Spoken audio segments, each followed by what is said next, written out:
ఒకరోజు ఒక భక్తుడు నిద్రిస్తుండగా తెల్లవారుజామున ఒక కల వస్తుంది. దాంట్లో భగవంతుడు ఈ రోజు మీ ఇంటికి భోజనానికి వస్తాను అని చెప్తాడు.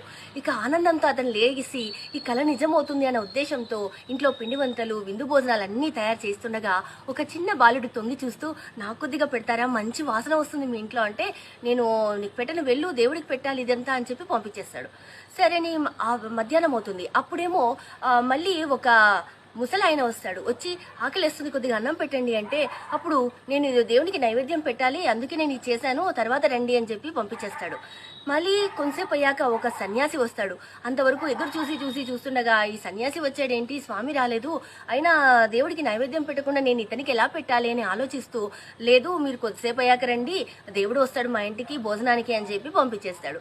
ఇక ఎంతసేపు ఎదురు చూసినా దేవుడు రాడు. అలా ఆకలితో అలాగే అతను కూడా పడుకునేసి మళ్ళీ కల్లోకి దేవుడు రాగానే, ఏంటి స్వామి ఇలా చేసావు, రాలేదు మా ఇంటికంటే, అదేంటి నేను 3 సార్లు మీ ఇంటికి వచ్చాను, నువ్వే నాకు అన్నం పెట్టకుండా పంపించేసావు అంటే, మీరెప్పుడు వచ్చారంటే, ఆ బాలుని రూపంలో, వృద్ధుల రూపంలో, సన్యాసి రూపంలో వచ్చింది నేనే, నువ్వే నన్ను గుర్తించలేదు, అయినా నువ్వేం చేస్తావు, నన్ను దేవుడు అంటే ఇలాగే ఉంటారని మీరు అనుకుంటారు, కానీ అది కాదు, దేవుడు ఏ రూపంలో అయినా రావచ్చు, ఎవరిలో అయినా దేవుడు ఉండవచ్చు, ఎవరి ఆకలి తీర్చినా అది దేవుని ఆకలి తీర్చినట్టే లెక్క, అందుకే అందరికీ సహాయం చేస్తూ ఉండండి, ఎవరు భోజనం అడిగినా పెట్టండి అని చెప్తాడు.